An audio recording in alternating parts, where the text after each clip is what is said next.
那我们现在把时间交给谭老师，谢谢。好，谢谢安慧为我们做的慧贤导各位弟兄姐妹大家晚安我们很高兴今天进入我们真正的心灵的黑夜这一本书的内容我们今天要探讨的范围是第一卷的第1章到第7章那使徒若望谈这个初学者不成全的一些状况那特别他用七罪中的这样的一种不成全来看这个初学者会发生哪些经常会发生的问题。那当然我们一定要记得这个七罪中的这些现象不是只有心灵的黑夜的这种被动进化的时候发生，实际上在一开始即使是刚认识天主的时候也会有这个情形，但是跟要进入进修者的这个已经灵修过一段时间的程度是不一样，或是碰到的问题是不一样的等一下我们就会看到这里的内容那这个我们这个我刚有在这个聊天室里面贴了2个连结，一个是基督更新园的 LINE 的社群那如果你想要加入 LINE 你可以加到这个社群来那里面我们就会发布比较就是所有新的状况，包括简报的档案都会发布在这里。那另外你如果要跟我个人联络的话，我的 LINE ID 我也贴上来了，但是你一定要告诉我这个你的 LINE 的真实的名称，要不然的话我找 LINE 的那个联络人的话我会找不到你，因为我不是每一个人都加所以你如果真的要联络我，你要告诉我你的那个 LINE 的那个昵称是什么否则的话我不知道我该加哪一位好，那这个是先说这一件事情。第二个是上一次我们的读书会完了之后，有一位朋友这个昵称叫做麻雀我不知道是姐妹还是弟兄就是称这个昵称了那他问了一个问题，就是我上个礼拜所讲的说服从信德的最高表现就是服从那他的问题其实症结点在于，那如果这个长上或者是有权柄者他要我做一件明明就是一个不合道德的事情，或者是一个犯罪的事情，难道我也要服从吗然后当然他举了很多的例子所以这个其实并没有那么复杂也事实上他讲的也都对比方讲伯多禄曾经在中途大事录里面说服从人不服从天主这个是不对的服从人而不服从天主是不对的所以当上一个礼拜我说信德的最高表现是服从的时候，首先它有一个条件，就是信德的最高表现。那什么叫信德？信德是对谁的信德？当然是对天主的信德。所以既然是对天主的信德的最高表现是在服从，那也就是服从天主所设立的权柄还有服从天主给我们所讲述的真理所以换句话说，如果今天一个长上叫我们去做一个犯罪的事情明明就是天主的真理所不允许的事情，这个是显而易见从人的自然理智就可以分辨得很清楚的。那当然我们要服从天主，说我不去做，我不能按照泯灭我的良知不去做，但是立刻我们就会面临一个代价，这个什么代价呢？就是你会遭受迫害所以在遭到迫害的时候，你要服从那个权柄所以你必须忍受迫害，然后为了真理，这叫做为了耶稣的缘故而被人迫害，或者是牺牲自己的生命。耶稣说我必会他这个人必会得到自己的生命。所以从真理的角度来讲，并没有这个冲突哈。我说信德的最高表现是服从，因为我们多数的时候，比较会面临的是，因为这个掌上的权柄要你去做一个犯罪的事情啊，除非那个是一个很利益关系的利益攸关的事情，否则的话，或者说你从事的行业本身就是在这种走利益边缘的行业，你才会碰到这种情形。否则的话，我们一般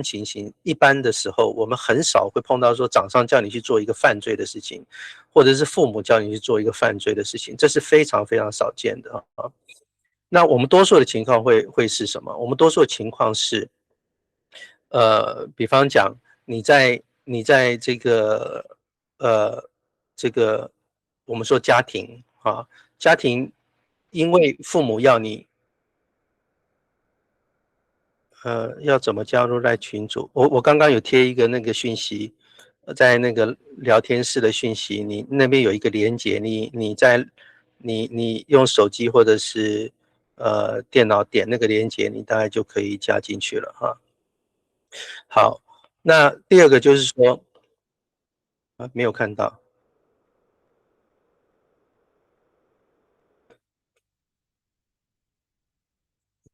大家没有看到我的贴的东西吗？应该有看到吧？就在前面啊。呃，有看到，有吧？应有该看到，对对对对，你可能那个 Helen 你再找一下啊，就在你的讯息前面啊。好，那就是说我们多数的情况，比方讲父母要你去做一件事情，你就是很不想去做啊，那这个时候我们要服从，或者是你在教会里面这个你所在的你比如说你隶属于一个小组长。你小组里头，或者是你隶属一个堂区的一个服饰的干部里头，或者是你成为其中的一员，或者说你要服从的是神父啊，这个他要你做某一些服饰啊，那这个时候可能我们多数情况会觉得不想做啊，那这个时候你要我说你如果真的在分辨的当中，你凭着爱你。有一种爱的督促的时候，你应该要服从啊。好，那更多的时候当然就是属于修道人，修道人更不用讲了，他们在修会里面他发了服从愿啊，更是需要从服从上面来学习心得啊。那另外可能大家也会想说，那我在公司呢？公司的老板叫我做一件事情，比方讲，指派我过多的工作啊。难道我也要服从吗？我不顾家庭吗？啊，这个是另当别论。我刚刚讲说，信德的对象是天主，天主也要我们过一个平衡的生活，也要我们过一个有家庭的生活。好，那这个时候你本来就有选择，你要不要做这个工作，这是你的自由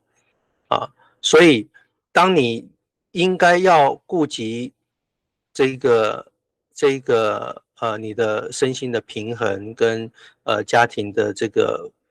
责任的时候，你选择不加班，假设早上这个老板叫你加班，你说我不能加班，那这个时候你就会面临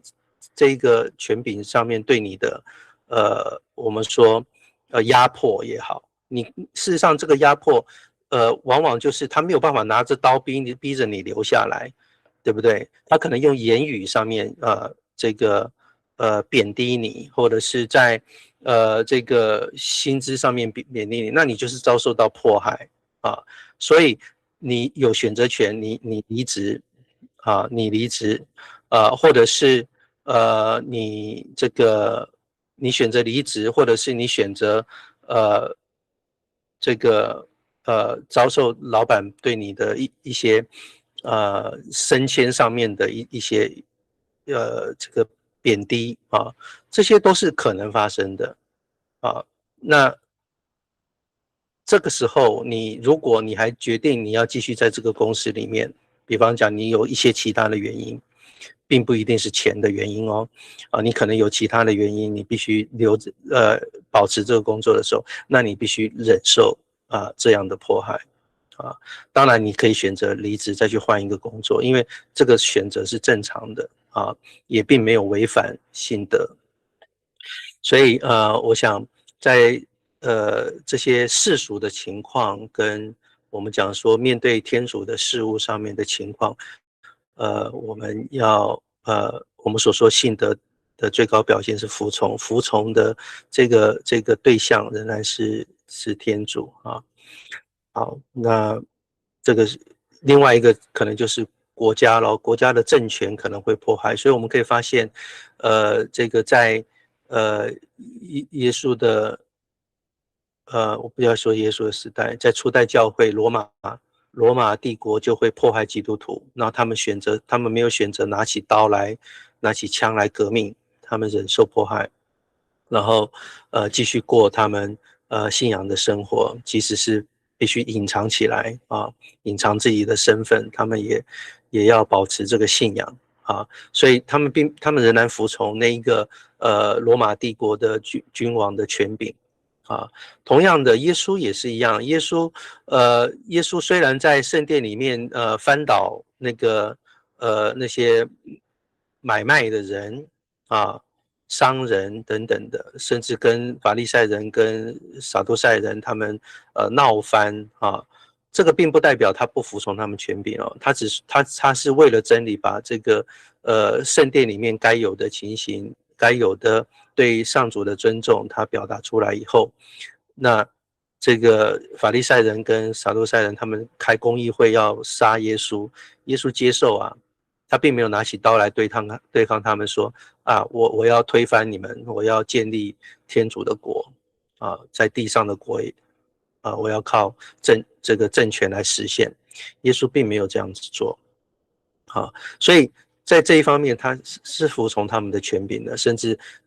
接受到他走上十字架，接受他们唾沫在他的脸上，接受他们在下面嘲笑他，你如果是天主你就下来我们就相信你所以耶稣的服从是到这样的程度耶稣对天主的信德是到这样的程度，到最后十字架上他要这个死前的那一刻他说父啊父啊，你为什么离弃我，你为什么舍弃我就是从这个一个罪人代表罪人的这样的一个心声，然后向天主的最后的一个呐喊，也就是接受世人的罪，然后接受世人的这种对他所能够做的一切的不义承担在他的身上，然后好像天主完全没有看到的那样的一种呐喊他在他的十字架上面充分的表现出来，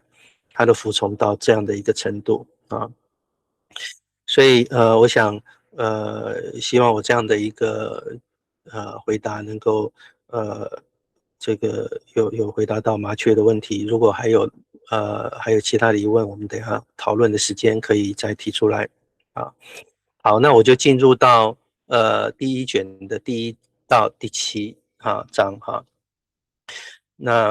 我看一下 OK 好，第一个诗节我们刚刚安慧带我们这个第一首诗歌就在唱这一个诗节，黑夜初临悬念殷殷灼然爱情所以这个黑夜初临讲的就是一个成全的人回过头来去想去观看他所走过的路，他想到他是怎么走到今天成全的地步的，所以他突然恍然大悟原来那时候原来是黑夜初临他从一个初学者的状态进入到进修者天主把它摆放在黑夜的当中，然后悬念殷殷也就是对天主的悬念殷殷也就是他想要可想天主，但是感受不到，所以一直有一个悬念悬念殷殷，然后也看不清楚然后灼燃着爱情意思就是说他对天主在他的内心里面，即使感受不到天主，但是他仍然灼燃着对天主的爱所以然后他说幸福的好运，他现在已经体会到这真的是一个幸福的黑夜，幸福的好运，是天主赐给我这个好运，他把我摆放在这个黑夜里如果不是他，我绝对没有这样的一个恩典所以他说我已离去，无人留意，我已经离开了，离开那个初学的状态没有人留意我了，因为我已经从世界离开了，我已经从属世的这种一切的羁绊离开了，我已经走在天主的这个黑夜的当中，没有人再留意到我了然后他说无事已然尽息，我内在的这个冲突，我内在的这种焦躁不安，慢慢的就尽息下来了这就描写了一个这个他内在已经不再有这种想要靠自己的力量来寻得天主的一种任何的努力他已经全然降服在天主他自己愿意把他如何的带领也就是他的理智跟意志全然的处于被动的当中所以他说无事已然尽息好，那这个第一诗节的意义就是灵魂自己描述他已经离开这个自爱跟爱万物的修辞你看他在灵修的当中看一下用个笔，你看他在修辞的当中，他在修辞什么东西呢？离开自爱跟爱万物爱万物当然就是透过我们的心、我们的感官对事物的一种依恋他要离开。另外一个是爱自己，自爱如果你读小德兰的这个回忆录，你会看到他早期从孩童一直到他决定性的这个离开他的自爱是在一个圣诞节的时候，大概13、14岁的时候。一个圣诞节的时候，他离开了他的挚爱好，所以他通过了这个感官的被动黑夜所以他在描述他是怎么样离开的。那这个黑暗之夜是指炼尽的末关要炼尽他的末关。原来他需要他想要靠自己的努力去修持，让自己的理智能够完完全全被信德所占满，让他的意志完完全全能够被爱所占满，他都不断的靠着努力去舍弃，靠自己的努力，但是他会发现，我无论怎么努力，我还是有不相信天主的时候，我无论怎么努力，我仍然还是有许多不够爱天主的时候也就是他发现人再怎么样的进化都仍然没有办法达到全面的这个弃绝自我跟弃绝万物，所以他完全跟天主说，主啊，我真的没有办法了，除了你之外，你自己才能除去这一切，你才能净化我。所以这一个黑夜就是在这样的一个炼尽的末关的当中，被动的在灵魂内导致弃绝自我和万物，也就是等待天主来工作。所以这个等待其实就在这个黑夜的当中等待天主来工作，让天主决定什么时候来净化我所以他就处在一个我仍然很努力的靠自己的这个灵魂的修持去净化我的理智跟意志，然后同时呢，我又知道我无论怎么净化，我都仍然没有办法100%完完全全符合天主的心愿，那这个时候我只能依靠天主来做最后的一步工作。所以这就是一个初学者到进修者的一个过程，初学者是灵修中默想的阶段啊，也就是3的内容，攀登加尔默罗山的整部书3卷的内容，通通都是初学者的工作啊，从理智的进化、记忆的进化到意志的进化啊，然后接着到意志的进化的时候，其实已经就是初学者已经竭尽一切自己的努力了啊，然后仍然会发现自己还是常常的犯罪，自己还是常常在一些小事上面啊，仍然去没有办法达到成全啊，所以这个时候他必须等待天主把它放在默观的境界的当中，放在这一个被动的黑夜当中，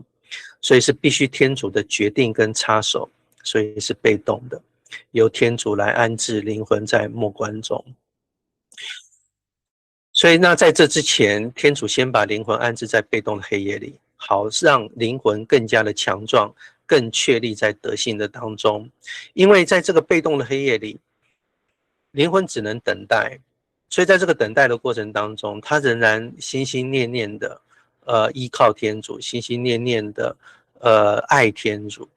所以在这个等待的过程当中，灵魂会越来越强壮，因为会坚持在德性的当中，因为在你没有得到的时候，你仍然保持你原来的那种态度，原来的那种渴望，这个实际上是会加深我们的信德。我举个例子，一个人一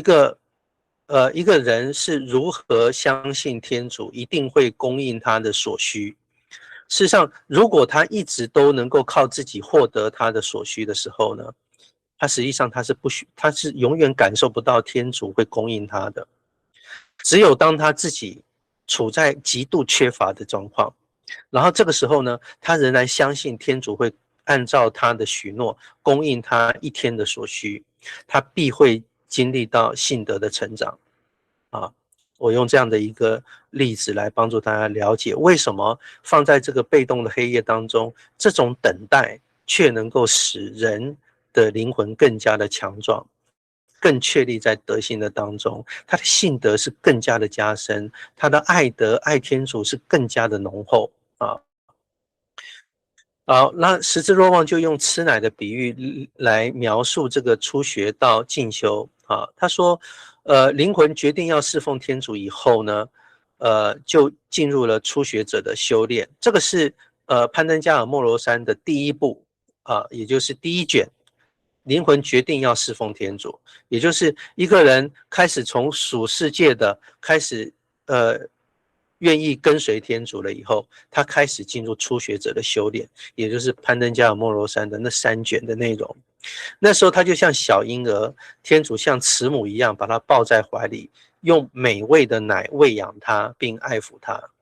所以这个阶段呢，初学者依靠天主多少，他就感受到他在被慈母的天主一样抱在怀里有多少。他越依靠天主，他越感受他被怀抱，越被爱。他越依靠天主，他又感受到天主的这样的美味的奶，继续的喂养他，爱他。啊，这是在主动的修炼当中我们会经历到的。比方讲，你默想圣经，你越默想越进入那个情境，你就越得到滋味，你就越得到，哎呀，天主好爱你，哎呀，天主真的在教导你啊。但是当婴孩渐长，母亲看他的需要而进修成长，就开始呢不再爱抚他了，因为就长大了就要离开那个甜蜜的乳头了。现在喂母乳的人少了，就用奶嘴，对不对？所以你看哦，那个婴孩呢，要如何让他离开奶嘴也是一样，你得让那个奶嘴吃起来呢，不再甜甜的，或是不再好吃，所以他涂一些苦汁呢，他就把它吐掉了啊。所以断开奶嘴啊，断开母乳啊，然后开始婴孩断奶，把它放在地上，把它放下来，不再抱他了，让他自己学走路啊。这就是描述进修者的阶段，开始这个时候呢，婴孩呢会觉得，怎么以前可以有的、抓得到的、吃得到的，结果现在吃不到了。以前被抱着呢，现在要自己下来走啊，所以孩子一定有一段时间一直想要被抱，但是妈妈不允许，要他走路啊，所以他就哭又闹啊。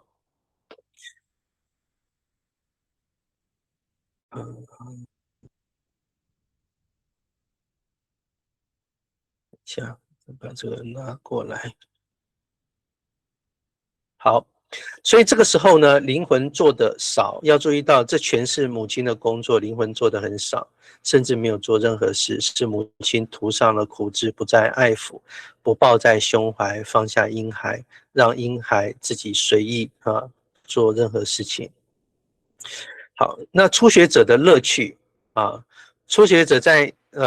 这个攀登加尔默罗山的时候，我们会发现他需要借由很多神修的工作，他要辛勤的去打水，好像去井中汲水，像大德兰就用井去打水的描述来讲这个初学者的神修。刚开始你要一桶一桶的去从井里汲水所以你需要长时间的祈祷啦，甚至彻夜的祈祷，你要很用力然后你要做补赎，你要守斋基督新教的朋友，你要禁食祈祷，对不对？常常要就是被教导，我们要努力要读圣言这个各种祷告会啦，各种聚会都要参加啦好像很努力，很努力，非常的费力那天主教徒就常常去领圣事不论你去办和好圣事，你去按时的这个参加弥撒参加各种的这个朝拜圣体啦各种的补赎啦然后再来你常常需要做灵修的谈话，跟神师谈话，做灵修读圣言，默想圣言但是这些虽然苦，但是你会得到乐趣所以初学者就是在这样的一个平常的神修生活当中，信赖天主，爱天主，日渐的增加但是这第1章到第7章，十字若望就要说如果这么努力的工作，从灵修的观点，他是说从灵修的观点，不是从信理神学的观点，不是从教会的道理的观点，他是说从灵修的观点。他说初学者做的这些神功仍是不成全的仍然是在灵魂上非常虚弱的因为他们的动机全在于这个打错了全在于从中取得安慰和满足因为你每一次做这些努力的工作，你就会得到安慰，你就会得到满足，你就会得到教导，你就会得到喂养。但是你还没有开始在德性上奋战过还没有在德性上奋战过因此仍有许多的瑕疵和不成全。他说唯有在考验中仍然坚定于善，才能在神修上得不到安慰的时候仍然保持坚定的习惯这个考验意思就是你平常能够做这些事情的时候可以得到安慰，现在做了这么多的努力却得不到安慰，你就面临到一种干枯神枯，但是你仍然坚定你要行，你要这个成全德性，然后你仍然要坚定保持这些习惯，这个时候是痛苦的你有乐趣，你有得到安慰跟满足，你做都没有问题，你会觉得这个甘之如饴。但是你做了，结果很干枯，好像觉得实在是没什么意思，还要坚持做下去，那你不是会觉得很苦吗？确实就是会经历到这样的一个阶段。好，那他就谈这个7种，透过7罪中来谈这初学者容易犯的许许多多的毛病。第一个就是在一种属灵的骄傲特别是比方讲我们在灵修会生出来的一种习惯性的属灵骄傲。第二个就是我们会对属灵事物贪婪，比方讲你会很喜欢各种不同的圣物圣像，你会买很多，哎呀，你看这个书啊出版了，诶，这个书很好哎，我就马上买下来，买下来结果都放在书架上，从来都没有读它啊，或者读一点，然后就换一本，读一点又换一本啊，从来也没把一本书读完，好好读完过。但是你就想要拥有啊，想要在书架上这些书呢，让你得到一种安慰啊，这种属灵的安慰。第三个就是你在祈祷当中会不由自主的生出一种色欲啊，等一下我们会解释。第四种就是对自己灵修上的不增长和得不到感受呢，你会很愤怒，也就很对自己生气。哎呀，你看我做了那么多事情还得不到增长，还觉得自己退步，你会觉得是不是自己有毛病啊？会觉得自己是不是还是觉得自己很怠惰啊？是不是觉得自己不讨天主的喜欢啊？第五个就是你会贪图属灵的体验啊，比方讲你会做更多的补赎，哎呀，这个9日敬礼每一个都要参加，然后这个所有的这个全大社你都要参加，或者是所有的特会你都去参加，为了贪求那种预言，为了贪求那种医治释放，为了贪求那种敬拜赞美的那种高峰经验啊，你贪求这种属灵感受，有的人贪求圣体，一天要领好几次，或者是没有领到就觉得天主不跟他同在啊，或者是不停默想这个默想那一个啊，这都是一种贪求属灵的体验。第六个就是对他人有好的灵修，哎呀，你每次听到别人分享说，哎呀，我今天好有感受哦，我今天这个天主真的对我很好，你就觉得为什么他有没有，然后你就心生嫉妒，或者是你觉得别人领先你，会觉得哎呀他的进展怎么那么好，你会有一种酸溜溜的感觉，或者是你会觉得哎呀自己真的很糟糕，有一种难过的一种情绪，这个其实也是一种在这个初学阶段会有的不成全。第七个就是你因为祈祷得不到感受，你就开始有灵性的懒惰了，你就想哎呀算了吧，就不要做那么多了啊，你就甚至放弃了，你就退步了啊。这个是这个特别在大德兰的这个心灵城堡、灵性城堡的里面，他就特别谈到，你如果退后，你如果退后的话，你会变得很更惨啊。好，我们来看第一种属灵的骄傲。这种属灵的骄傲，就是你自己觉得对信仰热心滚滚，你很喜欢谈神修，每一次跟人家谈灵修的时候，你就想教导人，哎呀，你要这样做了，你这样做你才能够这样，或是别人分享他的经验的时候，你就觉得，哎呀，你那个还很粗浅，我告诉你，以后你会经历到什么？以后经历到什么？现在你那个还算很浅了，你会发现，这是一种讲这样话的人，他绝对不自觉。因为他就处于这种属灵的虚荣感的当中，而且他不喜欢受教。当人家跟他说，你可不可以不要这样讲？我现在还没有那么，但他不喜欢听你的劝告，甚至有人说，你那样的灵修有一点问题哦，你可能要反省是不是有一点虚荣感哦。他反而觉得说，哎呀，你不懂啦，你等到你到我这个程度哈，你就知道了。这都是一种不愿意受教。所以一有人想教导他，他就马上会说这我都知道了，以后你就会经历到我说的，他会心中瞧不起他们啊。再过来，他可能会虔诚于敬礼，各种敬礼，他就会希望让人看到他非常的敬虔，非常的热心，所以你一定都会看到他眼中注视他人没有做到的尊敬他常会告诉人说，哎，你那个动作缺少一步，你要做对。哎呀，这个手势不对，哎，这个程序不对他往往注意到别人的不敬虔亵渎天主的神圣他会把持着不放，他会对一些细节没有错，可能别人做错了，但是他就觉得这件事一定要被改正啊，一定要被别人纠正，一定要纠正到对啊，所以他放不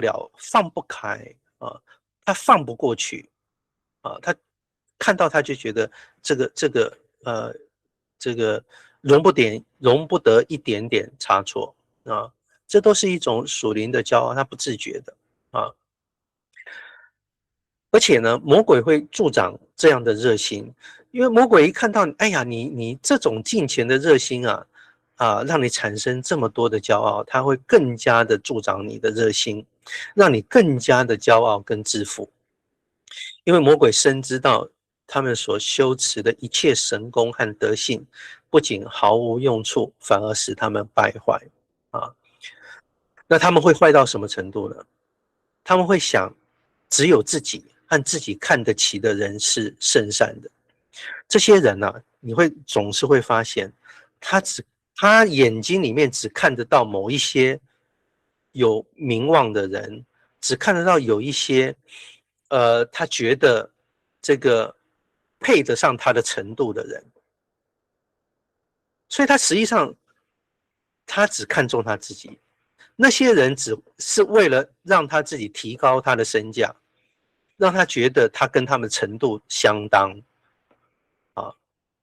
或者是他们常常在这些人的口中得到称赞，所以他觉得这些灵修很高的人欣赏他啊，其他人都不如他自己啊，他是他们所喜爱的对象，他是他们的这个认为灵修当中的佼佼者啊，但是等到每遇到机会，他就以言以行轻视和诽谤他人啊，甚至如果这些他看得起的人突然有一天对他指正他的错误的时候，他开始就对他们有坏印象了，他开始就不接受他们了，甚至开始180度翻脸不认人啊，开始诽谤他们，轻视他们，这就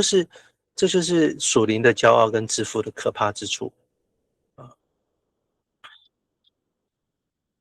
那这种骄傲，是很容易在有学识的人身上发生，或者是有地位的人身上发生。比方讲，像我现在作为一个神学院的老师啊，在这个方面就很容易会会被人称赞啊，因为很少人会批评我，因为你在学校，学生都对你毕恭毕敬的啊，然后你在学术的场合，别人都是尊重你，非常甚至对你有一点点敬意，所以你很少听到批评，你很少听到指正你的声音，所以处在这种环境的人，也许也还有一些省长都比较有可能像会经历到这样的事情，如果自己不注意，自己没有想到，任何的批评，即使是不合理的批评，都是天主给我们的礼物啊。那这个时候我们就会很容易犯了这种骄傲跟自负，因为我们会想要辩解，我们会觉得丢面子啊。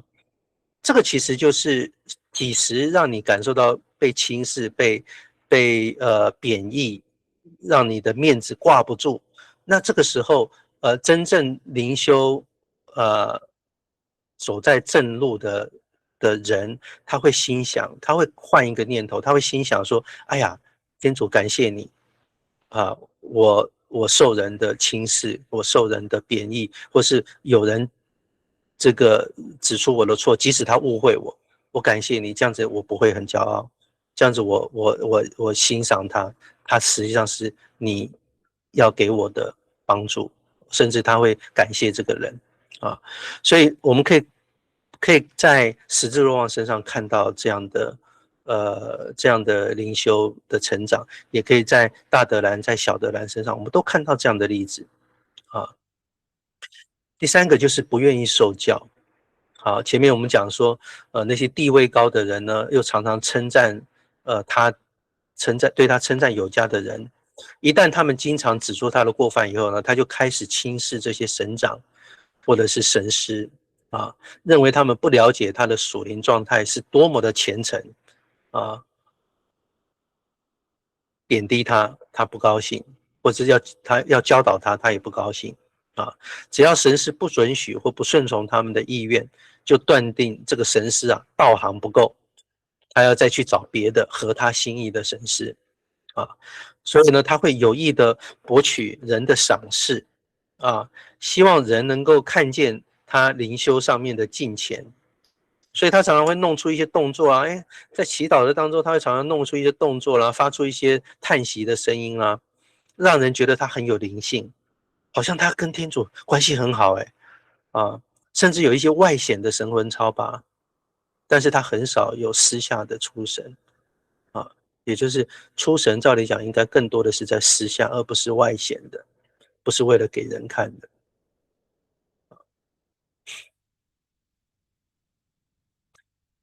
然后呢，他在跟神师谈话的时候，他往往只是想表现自己好的一面，所以呢，他只讲自己好的只讲自己好的，很少坦白，还有清楚告明自己的罪。凡是要讲自己的过犯的时候，他都讲得很模糊，他没有讲个别的事情，讲不出任何个别的事情，或者他根本想要逃避讲一些清楚的事情，清楚的罪啊。比方讲，哎呀，求天主宽恕我啊，常常的这个生气啦，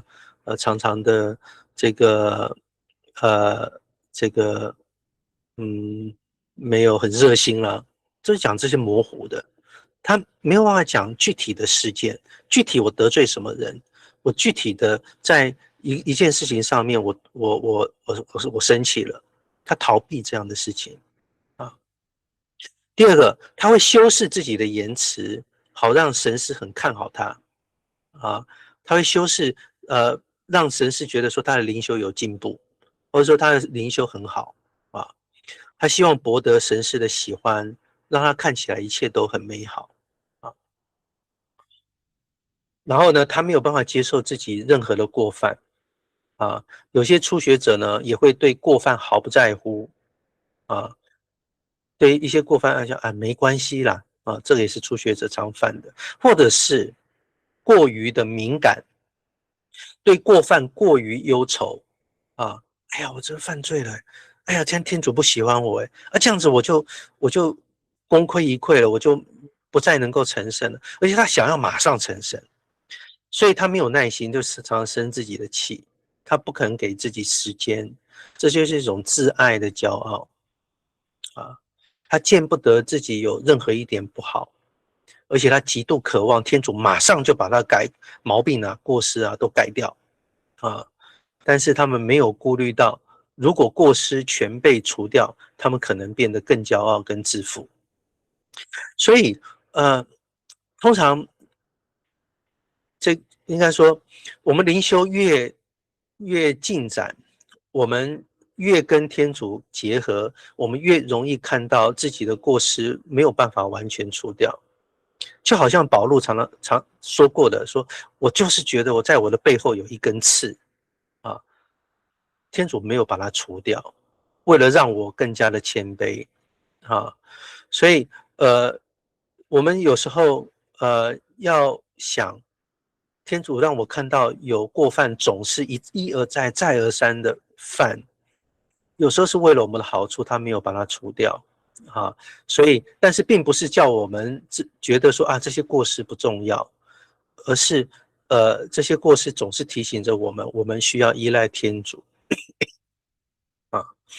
而且他会常常觉得说，哎呀，你看我这么的不成全，但是呢，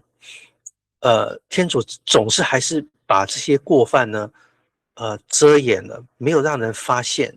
所以他会觉得说，哎呀，天主你实在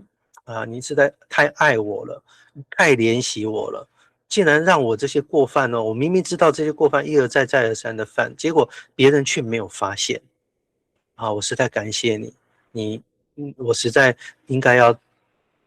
要再依赖、再渴望这个渴望信赖你啊。另外，初学者还会犯的就是他不愿意夸赞别人，对别人的美善呢常常冷言冷语，对别人灵修的进展呢他没有赞美，他反而就是哎呀那些我都走过了啦，你还在很粗浅的阶段，冷言冷语，或者是加以贬义，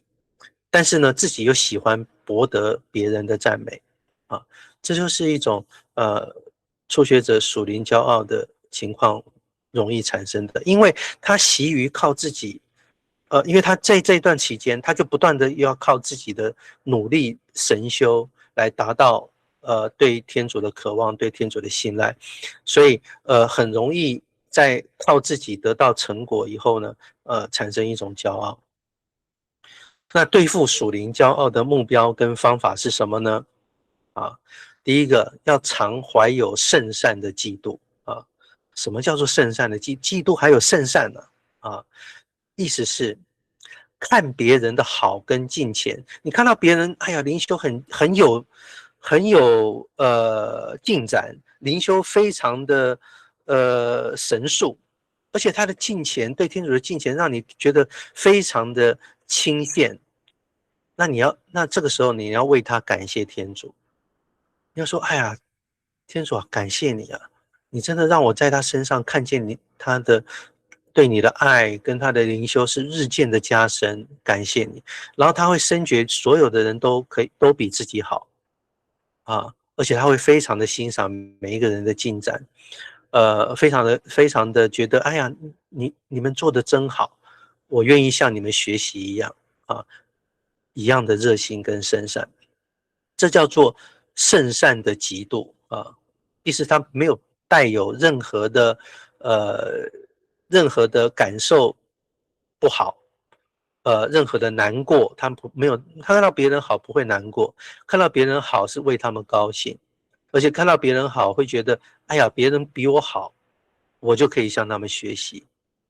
第二个就是他常常走在谦虚的当中，深知天主做的那么多，自己做的这么小，认为一切都是天主的仁慈因为别人看他做的很多，但是他总是觉得知道他太清楚了，这一切其实都是天主在做自己只是做的一点点，天主就把他成就的无比的大所以他说这是天主的仁慈。第三个，他从来不去留心别人做或没做什么，他很少去管别人，哎，你这个没做哎，你这里到底做了没有？他没有去关心别人这个事情，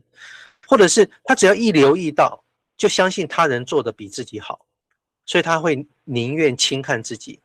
也情愿别人瞧不起他甘愿自己所做的事被贬义、被轻视，认为这是天主给他最好的赞美。你如果去看小德兰的回忆录，你会看到非常多这样的话小德兰非常多这样的话都写在他的回忆录的当中轻看自己包括他说他的灵魂这么小，包括他说他是小花对，包括他说我这个也想做，那个想做，但是我一件事情都做不了留给那些伟大的人做这是轻看自己而且他认为这是天主给他最美好的再来就是他渴望受教，他从不以为自己绝对是正确的，所以当一听到别人教导他，他就会听，他会认真听，即使他觉得你讲的这些对，可能也不见得真的了解我，但是他接受，他就点头，他就微笑，接受别人的教导，让他讲完，然后最后说谢谢，我会仔细的再祈祷想一想，谢谢你告诉我这是诚心，他不是装出来的，他就是用这样的方式来来对付他自己的属灵骄傲，或者常常用这样的心态去调整，避免属灵骄傲。再过来就是别人受赞美的时候，他要感到欢喜。唯一难过的是什么呢？不像别人那样侍奉天主，所以他就会训练自己，常常看见别人的美好，然后为他欢喜，总是注意到别人的美善啊。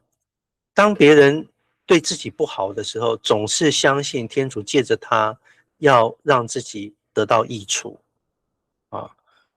所以他更愿意谈自己的过错，谈自己的罪恶，甚至公诸于世啊，我犯错了，我在这件事情上有罪啊，然后或是在团体的当中，他会分享很多自己的缺失，然后天主如何带领他走过来，然后他悔罪，所以别人会从他的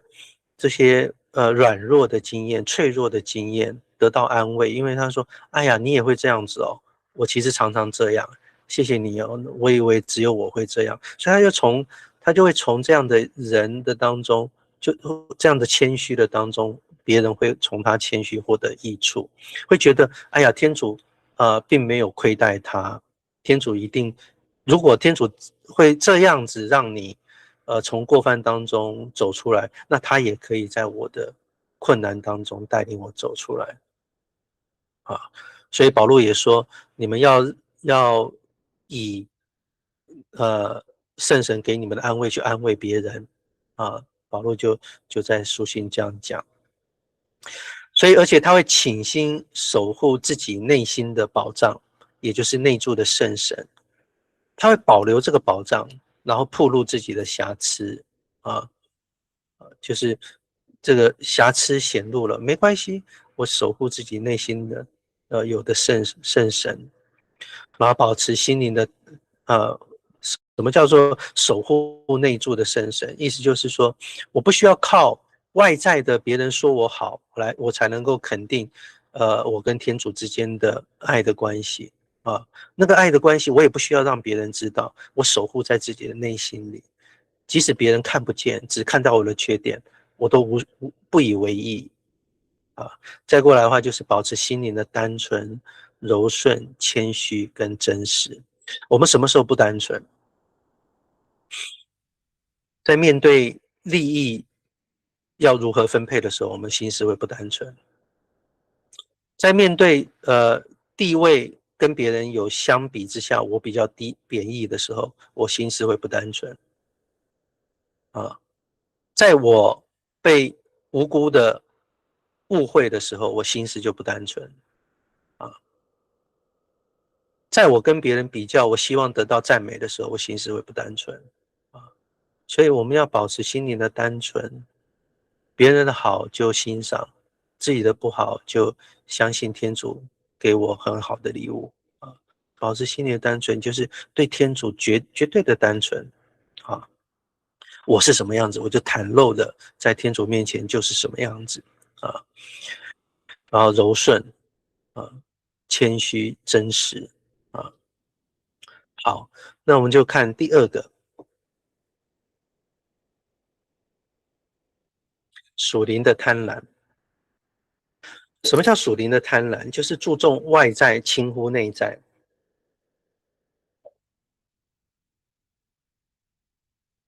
它往往表现在想要充实，借由外在的一些神功善功来充实内在的空虚。所以他透过购买很多，还有阅读很多属灵的书籍，或者他去上很多的课，但是又不肯确实的修行。我刚讲的确实的修行，就是修炼自己的内心啊。他只是上很多的课来满足自己啊，参加很多敬礼，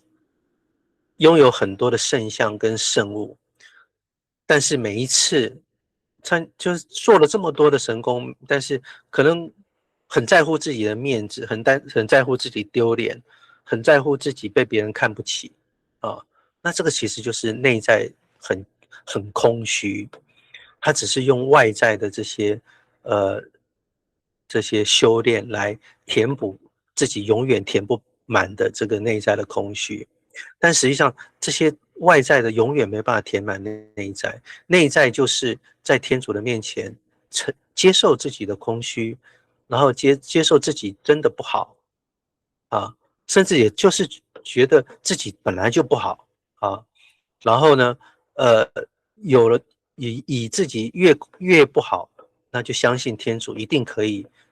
在他的身上显出他自己，而不是显出我变好，我不好没有关系啊，天主好就好了，别人在我身上看到天主好啊，或者他喜欢收集各种的十字架、玫瑰念珠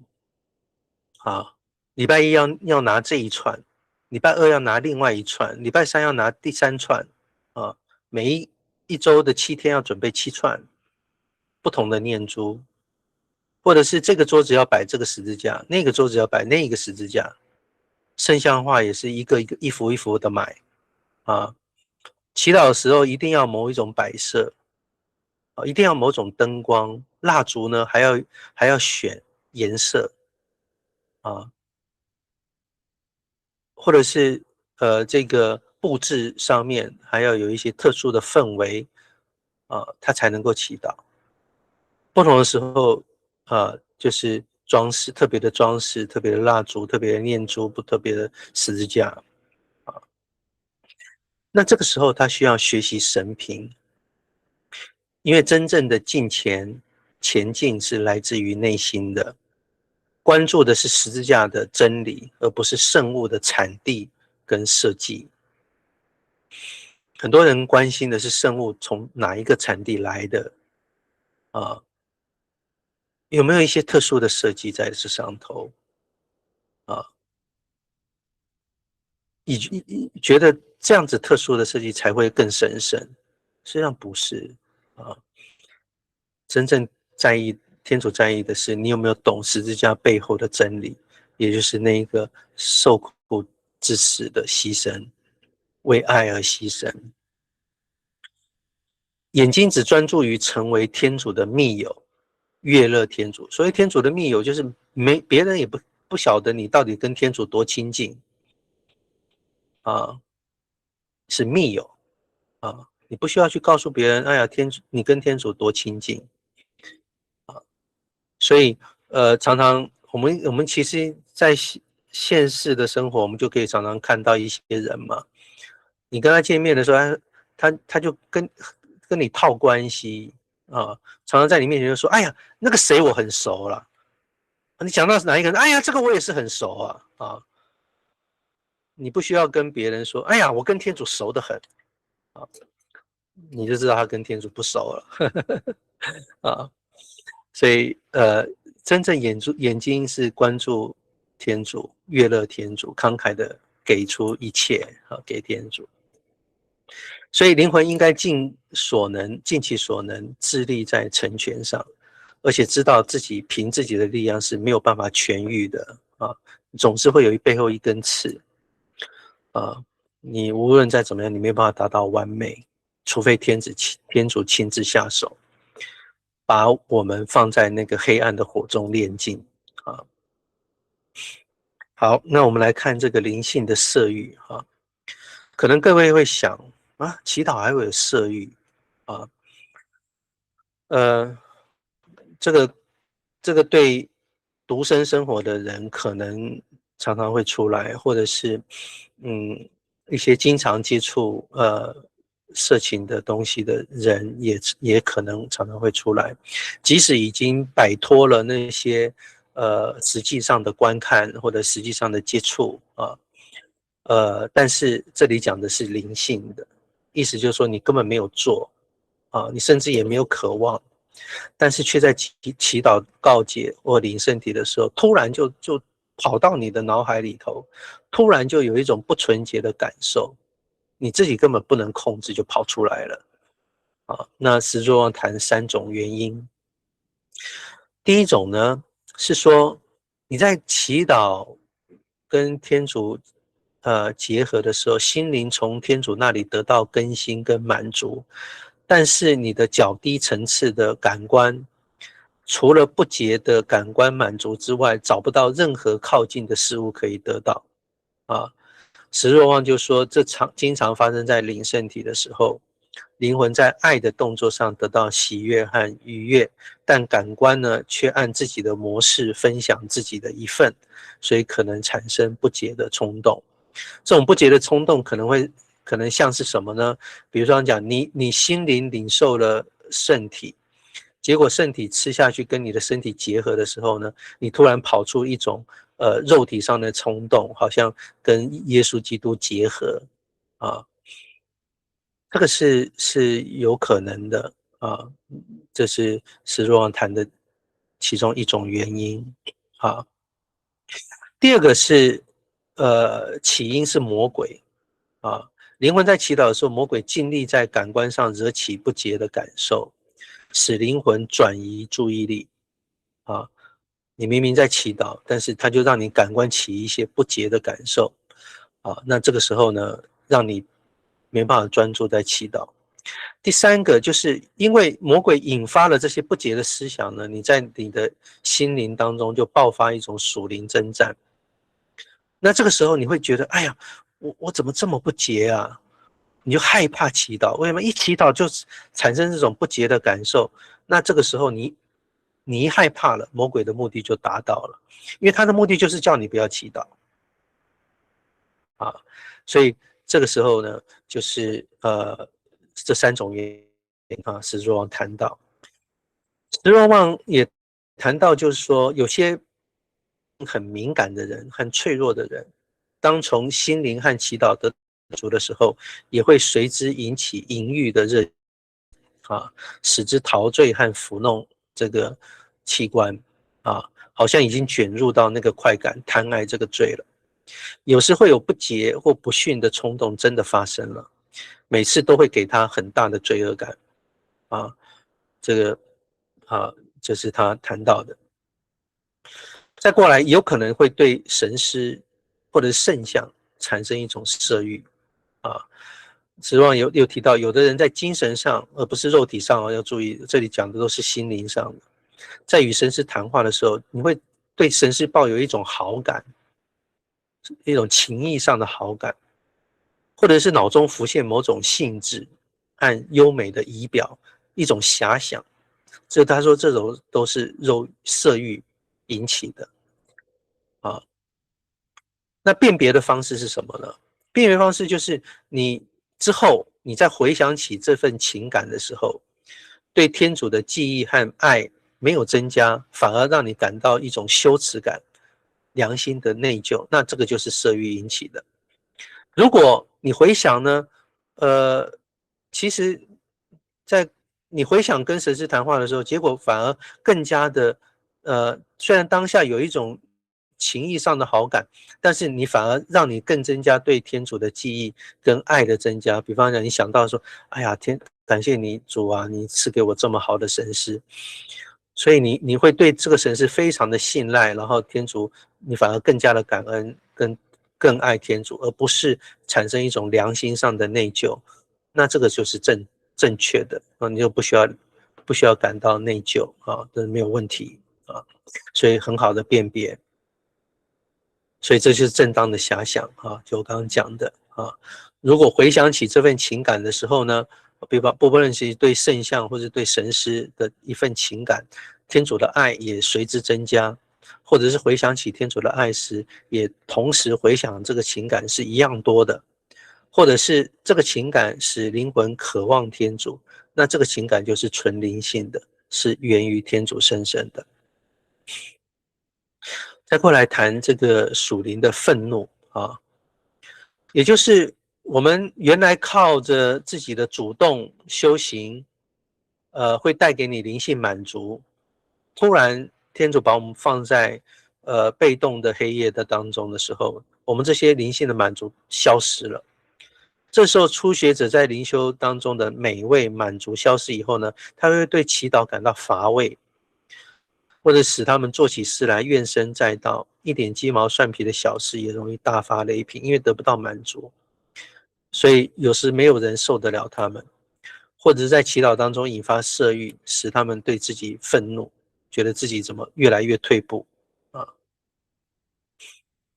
然后他也会更看到自己更多的毛病，因为以前觉得很好，现在就对自己一无是处，很不忍耐，也毫没有谦虚生自己的气，因为他们巴不得能在一天之内就成为圣人所以呢，这样的人呢，定志越多，他越立定，越下定决心要改过，他就跌倒就越多，发怒也越多。他们无法耐心等候天主的愿意，因此对他人一点小过就谴责，对自己也没有耐心。好，那这个时候要怎么办呢？其实是要给自己时间，给自己耐心啊，呃，要接受自己就是不好，要接受天主让我们看到不好，要接受自己没有祈祷的时候没有感受，没有满足，没有喜乐，接受自己的干枯，然后相信天主并没有离我很远，反而相信天主现在把我摆在黑夜的当中我需要继续的每天祈祷，我需要继续的信赖天主再来就是灵性的贪吃，我们前面谈到用补赎来杀死自己有些人呢会刻意的要去做更多的补赎，更多的刻苦，更多的进食，以致导致身体受罪，甚至虚弱不堪。一天的进食不够，我要做3天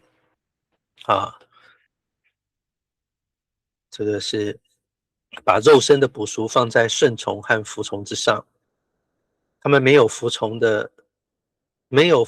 肉身补赎，无异于野兽的补赎。实际上只是肉体上面借着补赎来满足自己，反而遭受到灵性的贪吃还有骄傲另外一个就是贪婪的领圣体，他觉得这是贪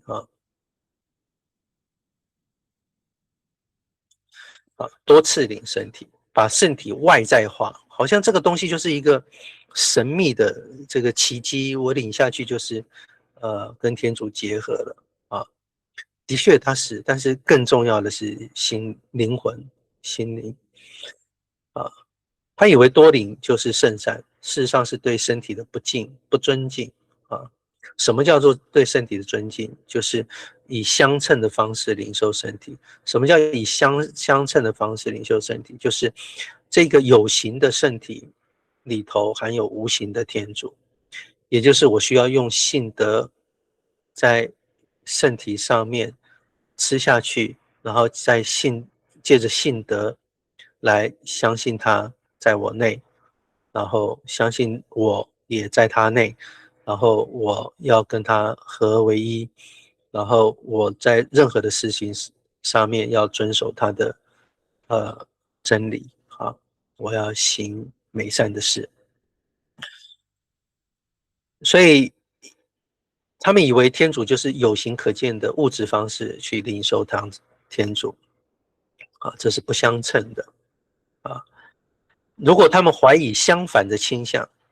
要求神师不要让他们常领圣体，这样对他们会更有益，也更圣善那石柱上写这一句话的时候，特别是一些修女他们在当时候的时代背景当中，他们不像我们可以自由的爱去哪里就去哪里去这个教堂领圣体，去那个教堂领圣体没有他们也不是常常都能够领到圣体所以这个有些人就把领圣体物质化、外在化那这个石柱王就说，如果他们有这样的倾向的时候，反而要教导他们以相反的倾向，不让他们常常领圣体，反而对他们更有益处。再过来就是要有谦虚的服从属灵贪吃的人会寻求在属灵事物上寻找愉悦，可能在默想上，在领圣体上，在读书上，所以他就需要接受神师说你不要再买书了你现在开始要读书，你现在把这一本先读完，再读其他的然后领圣体也是一样一天领一次如果对你的身体早起对你的身体是虚弱的更不好的，那也许你不需要这么早起床来领圣体，如果对你的健康有害的话。所以我们在很多事上就是需要服从啊。一心寻求美味的人的另一个毛病，就是对行走十字架苦路非常松懈跟怠惰，他经不起主的考验跟干枯啊。所以对苦路、对受苦、对没有体验的事情，会松懈怠惰，因为他忍不住那个干枯。所以这个时候初学者就需要尽其所能的弃绝自我啊。你越想要从什么事上得到满足，就越必须要离开它，直到主愿意净化他们的时候啊，把他们带进黑暗的夜里。好，我们最后谈这个灵性的嫉妒跟懒惰啊。什么是灵性的嫉妒？就是看到别人有好的灵修的时候，就感到心情沉重。所以你要去省察自己内在的心灵到底是怎么想的。注意到别人在神修的道路上领先他的时候，他会感受到难过啊，酸溜溜的。那个时候他们不愿意看到别人受赞美，他人的德性反而使他们闷闷不乐，有时甚至会发出诽谤之言，这就是一种属灵的嫉妒啊。灵性的懒惰呢，就是当灵修开始得不到乐趣的时候，他觉得无聊，就放弃祈祷了。溜之大吉，我心不甘情不愿的祈祷，祈祷了一下啊，讲完了离开啊，就不管了。但实际上，天主确实要在这个方面考验他，让他得不到乐趣，还坚持祈祷啊。所以初学者愿意天主渴望他们所盼望的，但天主不给，而要求他们渴望天主所盼望的。这个时候他们感到不高兴，或认为这个不是来自于天主的。比方讲，这个有些人他有神师，他说我如果没有领到今天如果没有领到圣体，我就觉得天主不在。那这个时候所以他就一直有这个强迫自己要领圣体的这个习惯。那当然，我们从心理神学或者从这个这个道理上来讲，天天领圣体本来就应该的嘛，对不对？但是从灵修的角度来讲，为了你灵魂的好处，如果你把领圣体用领圣体来决定天主在或不在，恩宠在或不在，来这样决定的时候呢，可能从灵修的角度来讲，神师可能会告诉你，你这一个月都不要去领圣体，就是说这一个月你都不要在平日弥撒去领圣体，你一个礼拜去主日领一次就好啊。那这个时候呢，他可能会感到不高兴，甚至认为说，哎，哪有神父这样讲的？神父应该都很高兴我们去领圣体啊，你这个一定不是好神师啊，认为他的意见不是从天主来的，所以他们是用自己来衡量天主。有些人对做乏味的事感到厌烦，讨厌十字架，讨厌牺牲啊。好，那最后谈这个被动的黑夜啊，被动的黑夜就是灵魂要做的少啊，要借着完全的干枯和黑暗来断奶。此日望说，无论初学者在行为和情感上多么的尽力修持刻苦，除非等到天主用被动的方式啊，也就是天主主动，我们被动，他什么时候要做，我们不知道，把主权留给他，也就是经由所说的业的炼尽，他们绝不能大功高成，其实也做不了太多的事啊。这很有意思，他这一句话，意思就是说，我们其实在这个被动的业里面啊，要做的越少越好。事实上，我们根本做不了太多的事情。我们能做的事情就是坚持，仍然祈祷来到他的面前。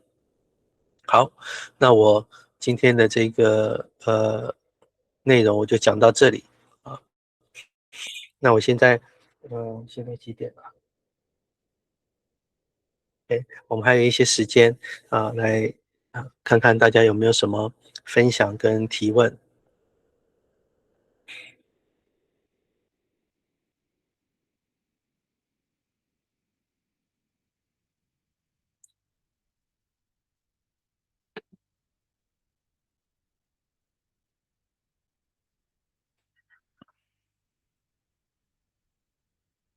有没有？有别是。哎，我先分享的是，我觉得我今天刚刚在听杨晨老师，我一面听一面在笑，我不是笑你，是笑我自己。我觉得真的吗？真的笑我自己。我到现在还在，我觉得很多讲到今天这种7种，就是这些缺点该改进的，我好像我自己真的要很多方面要注意。不过我真的很感谢，那我也很多啊。而且我能够很开心、很大方的在这里讲，我一点都没有觉得自卑，我没有觉得自卑，我觉得这是天主今天晚上借着你点出我的一些盲点，这应该注意的啊，我觉得很好，我自己觉得很好。那你刚刚讲到的很多人什么，每天用一串念珠，什么十字架摆在不同的地方，祈祷的蜡烛，但是我真的第一次听到会有这样的状况。我只希望这个只是一种比较夸张的讲法。那但是我的确发现有很多人每到一个地方去欧洲一定买很多很多的圣物，真的好像你刚刚讲到的喜欢圣物啊，是这个是的确是有这个。那我有2个问题。第一个回应一下，就是刚刚一开始讲课的时候，也是上个礼拜提到的那个信德的最高表现服从。其实今天你后来提到那个服从神师，其实这个也是服从，也等于是服从天主，而且很重要的。那还有一点是，刚刚讲到那个灵修上的贪婪或者是骄傲不接受自己的过错等等，我只是觉得，其实这个也是那个叫完美主义了。那时候我们前面读过的书，还有一点，我说觉得这个是不是也有一点在过去的灵修里面很强调的那个得胜主义？当然现在不谈这个了，我要战胜一切的，或者是不看自己有的，而看自己没有的，总觉得别人比我好，我就矮一截。是这种，我觉得这个也都是至少我也应该注意的。那你讲到那个贪婪，我是觉得我就想到那个创世纪里面，创世纪亚当厄娃，其实天主说园子里面所有的东西果子你都可以吃，就是不要吃这个果子。那个也是一种出于贪婪的心，而且把那个界限过了，不管了这个我很喜欢今天，我觉得十字若望已经完全改变我过去在那个攀登加我人很苦啊。那个真的好难哦，完全我真的改变对他的完全的看法，我觉得他非常的实际以上谢谢。好，谢谢碧慧姐啊。对，我们都有这个都有这些问题，多多少少啊，然后我们都有这样的经验。好，那个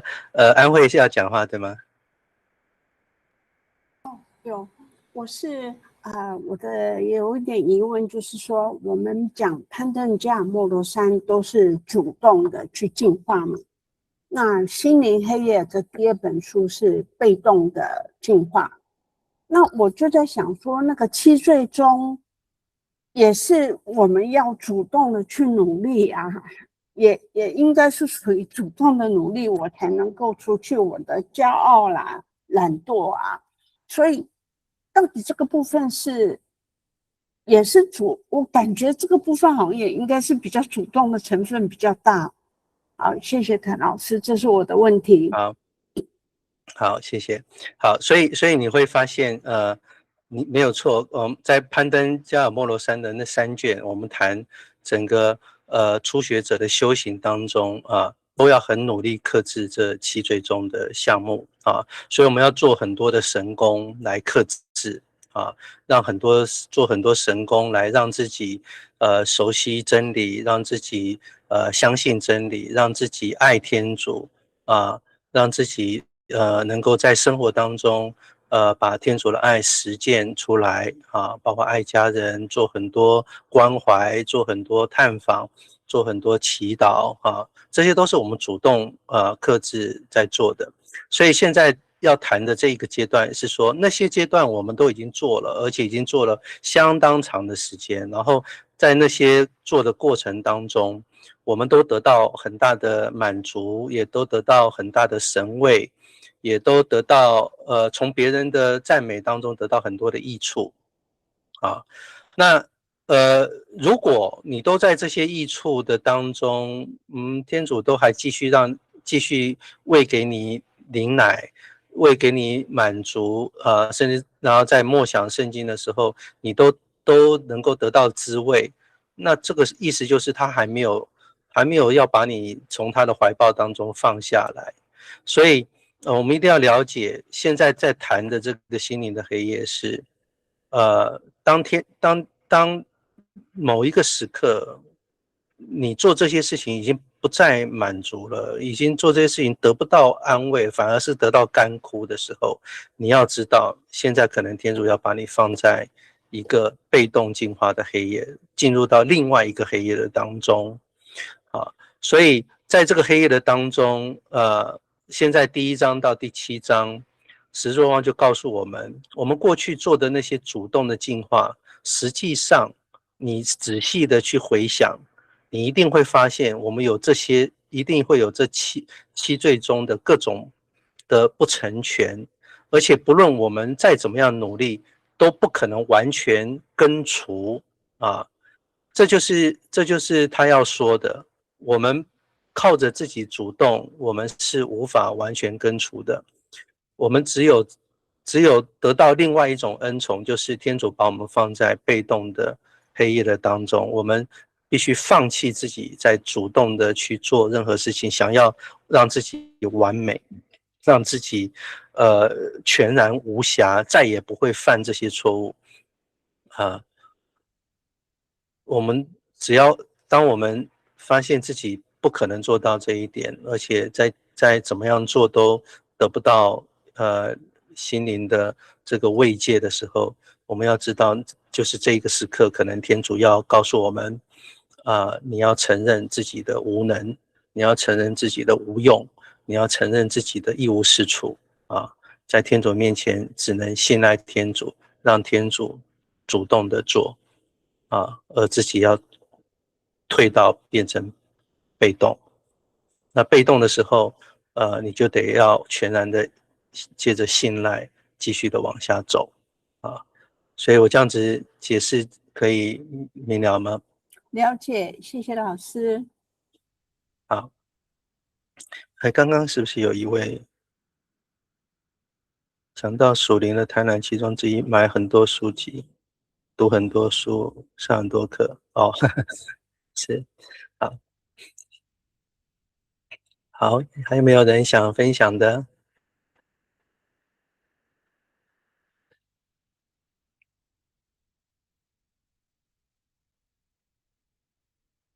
有没有？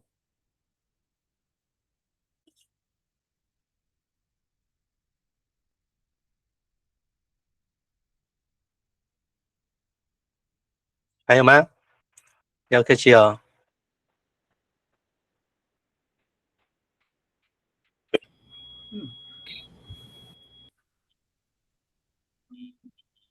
请说，哎，佩珍，请说。老师，我想佩珍老师，请问，最后一章 PPT 讲到说我们要少做一点，那到底我们该要怎么样能够少做一点？因为其实对我们知道这是一个被动的黑夜，可是我们好像很难去区分那个多做少做那条界限，怎么拿捏？谢谢。好，我举个例子哈，就是假设一个人，他前面已经做完了初学阶段的这个我们说攀登加尔默罗山的很长时间的操练，他每天也做进导啦，然后他也做了很多的努力，在信德跟爱德都日益的加深，然后开始进入到一种过去做的这些神功呢，都已经得不到满足，都感到一种更加的干枯的时候，那他当然他清楚自己差不多快要进入这个被动的黑夜。那而且他会同时间会感受到自己做了这些神功呢，都为了让自己的灵魂更加的强健，各种的罪、各种的不善都不会去做，或者是能够对很多的事情更加的热心，对爱德的事情更加的热心。但是呢，他总是会可能会突然发现，哎，我比方讲，我这个嗯。我在这个骄傲的在这个上面，就是比方讲，我已经很努力的谦虚，就是别人我看到别人的进展好像很喜乐，但是我总是每一次都在这件事情跌倒，我都觉得酸溜溜的。为什么天主都不把我呃解脱我，让我也能够有这种属灵的感受啊？所以在这一件事情上，他知道，他已经知道这件事情是不对的，而且他也都跟天主说：主啊，我就是有这个毛病，那我总是一而再再而三的，他知道这个一直出来，也不是他故意的，但是这个酸溜溜的感觉就自然的浮现。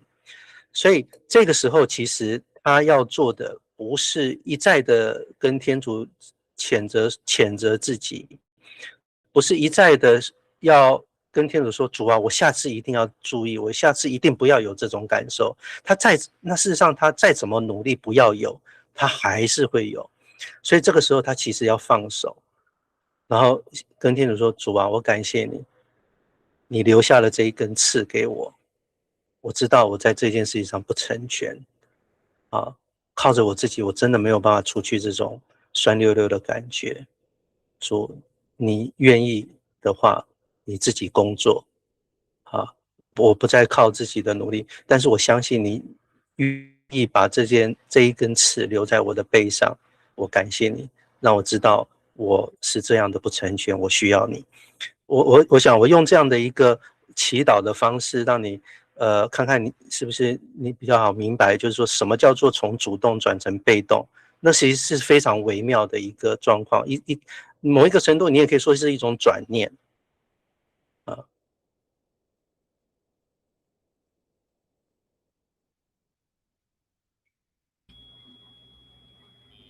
那我可以顺着梁晨老师你的话再问一个问题。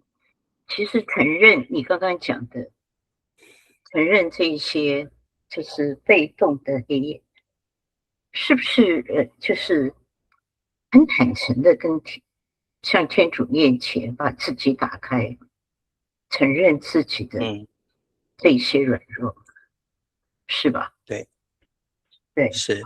我举个小德兰的例子啊，他说他有一次在祈祷的时候，他多么想要欣赏每一个人在祈祷，而且他多么想要专注在天主的面前，结果他前面坐了一个修女，然后呢，他就发现这个修女呢，就动不动就牙齿就出来一种怪声音。好，那这个时候呢，他就想要借着祈祷，相信这个求天主说，主啊，他可不可以有一点自觉啊？不要出来这个声音嘛。然后祈祷，结果还是一直出来。然后他就再转念，他把这个声音呢，这个怪声音呢，他说，哎呀，这是一种美妙的赞美歌，赞美天主的声音。他就用这样子想办法去设想这个声音，好像自己去编造一个这种声音的赞美的诗歌。但是结果他还是发现，再怎么样努力的这样想，都还是没办法解决这个问题。他还是觉得整个的祈祷都被破坏了啊。那最后他就放弃了，他就在天主的面前承认自己在这件事情上真的是无能啊。然后他为这个感谢天主啊。所以这就是一个，就是他靠自己是没有办法再做很多很多的努力啊。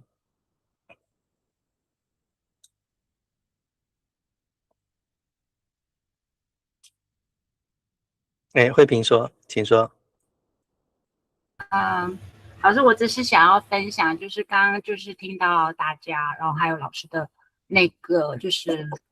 这样的一个分享，然后我刚刚再回头看一下那个灵魂诗歌，就是第一个就是黑夜初临，悬念阴阴，灼然爱情啊，幸福好运，我已离去，无人留意，无事已安然静息。那这个部分我又有更深的那个就是认识这样子。然后因为刚刚有提到说那个就是从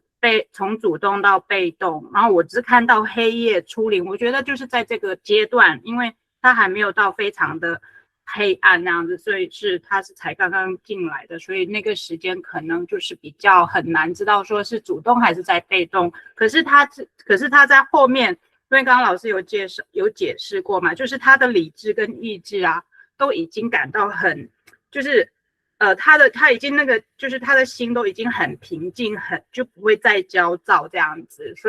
所以说他的理智跟意志就是要准备是要接受那个被动的状态这样子。所以我看到就是说再次再去看到这个诗歌的时候，就更能够知道老师刚刚还有同学们在说的这些事情这样子。谢谢。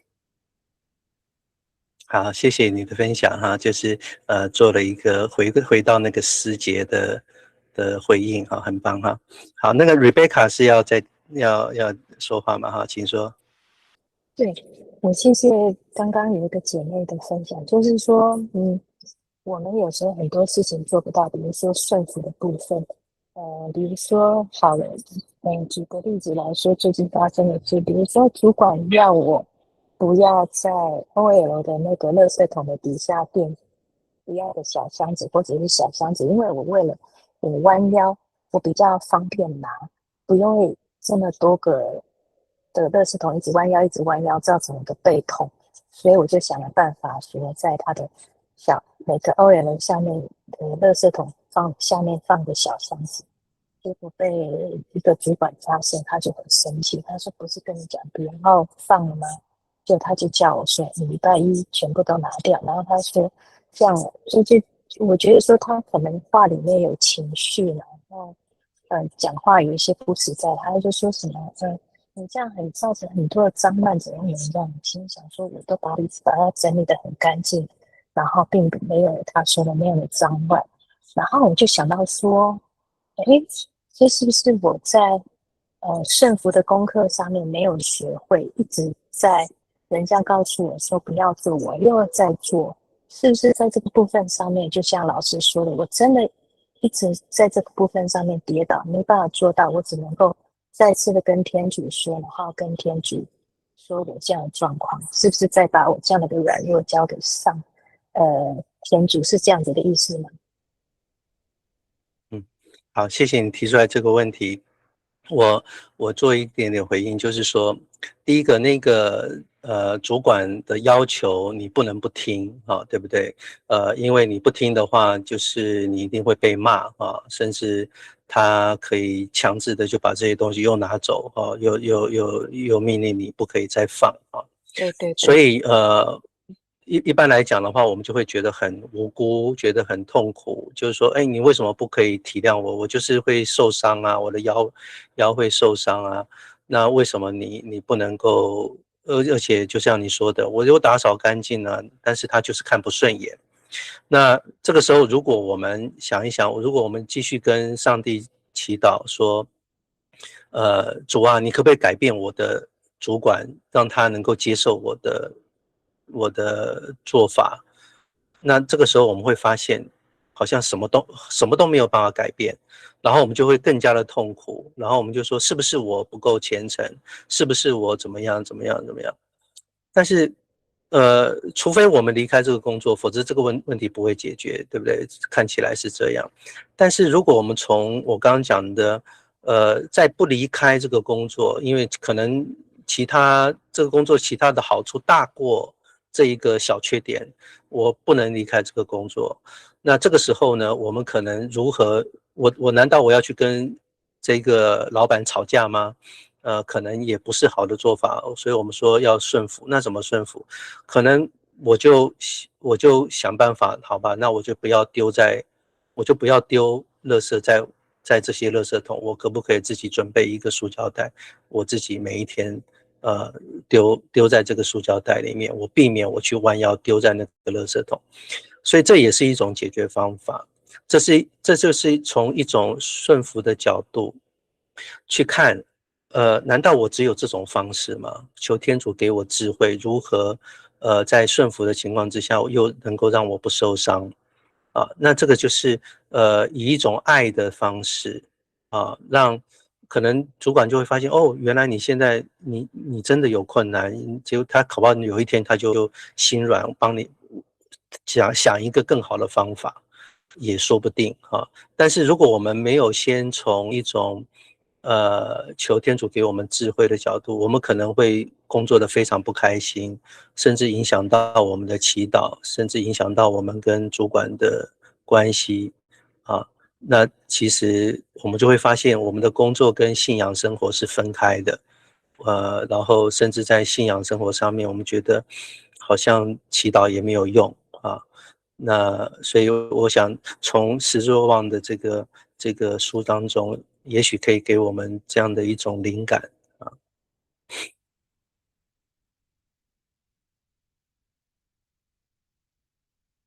我不知道这样你可以了解我说的吗？大概了解，就是因为等于是帮 OL 收垃圾是我的工作，大概收大概200多个位置的垃圾。哦，你是要收那个垃圾桶是不是？对，哦，对，收那个我误会你垃圾桶，因的意思为我这样弯腰，所以那有的 OL 他们自己本来就是在他们位置底下就会垫一个小箱子，那可能就是因为这样让我有感而发，我就也在其他的 OL 的垃圾桶下面垫小箱子，结果那有的可能是就这个主管他看到就是不开心，就说这样子造成脏乱是不是？问题是我都把它弄的位置什么弄得都很干净，并没有他说的造成脏乱什么什么的。对，我就觉得，而且我为了这样子弯腰这样下来，这样坐下来，我都已经造成我已经要去整腹整肌，然后做推拿，已经这样子每个礼拜都花很多钱去做，这样对，就是坐下来就很累，连代班的人都不想要帮我代班，他说自己太累了。对，而且一再告诫我说，你看你每天要弯腰，你这样背会很痛。对，那时候他跟我讲的时候不在意，就做了这么多个月下来，后来这个月真的是背痛到不行，然后右手肘也很痛，痛到连那个小水瓢或垃圾桶都拿不起来状况。对， OK，那如果这个是这样这个情况的话，就不是我刚刚所设想的啊，就是说可能你得第一个你改变不了它，第二个就是你还是真的得回过头来去顾虑到自己的身体啊，那得在工作上面要取舍，然后从这个部分去信赖天主，还是能够给你生活上的供应跟照料，或是为你选择下一个工作啊，所以这个部分就是不同的祈祷方向啊。谢谢老师。我也想说，我是不是要设立界限，要继续在这里，还是要离开？对，我也在想。对，我心里想说，我为了这个工作花了那么多的钱在身体的整治，这样子划得来吗？对。对，因为身体还是重要的，因为那是天主给的啊，因为这是职业伤害啊。那这个部分其实啊，对，刚刚那个周医师在这个聊天室他也讲，这个是职业病啊，所以需要看家医科啊，职业病科去处理一下啊，就是还是得要去先考虑到健康，然后再考虑到工作。所以反而是在这件事情要信赖天主，能够为你找到一个顾及健康的工作。有时候我们会因为担忧工作失去之后，我的收入会出问题，然后我就硬撑啊，撑到自己真的身体也搞坏了，然后我们就埋怨天主，你怎么没有为我解决问题？但事实上可能是因为我们不够信赖天主，我们没有把这个他会照顾我们的所需交托给他。老师真的说对，我可能会为了不够安全感不够，就会忍耐，可能就忍耐下去，就对身体又造成更大的伤害。对，真的就是这样。所以连帮我推拿的这些老师都觉得我已经肌肉本来就很弱了，我等于是用身体的力量去那个靠身体的力量去做，所以等于肌肉很大的受伤。对，真的谢谢老师的提醒。哪里？不要客气，不要客气啊，谢谢。好，还有人要分享说话吗？好，请说。是说，请说。我这两天听到一个说法啊，就是有信仰的人不见得有灵修。这个你怎么个解读信仰和灵修这个关系吧？OK， 好。我想我们相信有天主存在也是信仰啊。那但是以天主的旨意作为我人生的每一天的生活，这也是信仰。所以有信仰的人在对跟天主的关系有深浅。所以当他说有信仰的人不一定有灵修的时候，实际上他的意思是在讲，就是说有信仰的人他不见得真的是在灵性生活上面常常的寻求天主，他可能只是还停留在感官上面啊，我相信天主会祝福我的工作，我相信天主会他会保佑我身体健康。那这个是非常浅薄的信仰啊，所以这个还没有进入到灵修啊，所以可能那一句话实际上要知道它的应用的范围不是泛指所有的人啊，对。谢谢。哪里？好，还有人想分享吗？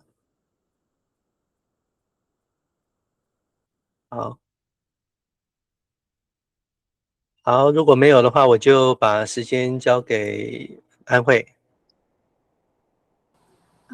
谢谢谭老师，还有线上的弟兄姐妹。我们在攀登的第一卷，我们要离开一切外在的事物，并且离开因错乱的理性带来的不成全。那这一卷呢，我们要靠天主的恩宠离开七罪中，求天主光照我们，一步一步能够更像他。那我们现在在教宗的天主经中结束我们今天的晚祷，谢谢。Salutaribus moniti, et divina institutione formati, audemus dicere. Ave noster, qui es in celis, sanctificetur nomen tuum, adveniat regnum tuum, fiat voluntas tua, sicut in cielo et in terra. Panem nostrum quotidianum da nobis hodie, et dimitte nobis debita nostra, sicut et nos dimittimus debitoribus nostris, et ne nos inducas in tentationem, sed libera nos a malo. Libera nos quesumus, Domine, ab omnibus malis, da propitius pacem in Deus nostris, ut ope misericordiae Tuae audiuti, et a peccatus imus semper liberi, et ab omni perturbatione securi, expectantes beatam spem, et adventum Salvatoris nostri, Iesu Christi.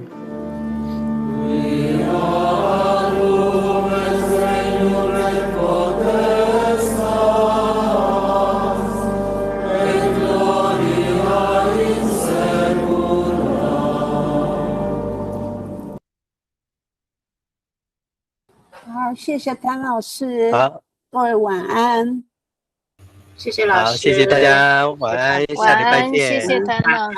师，谢谢谭老师，晚安，谢谢谭老师，晚安平安，谢谢大家，谢谢。晚安。谢谢大家的分享，晚安晚安平安。谢谢，晚安。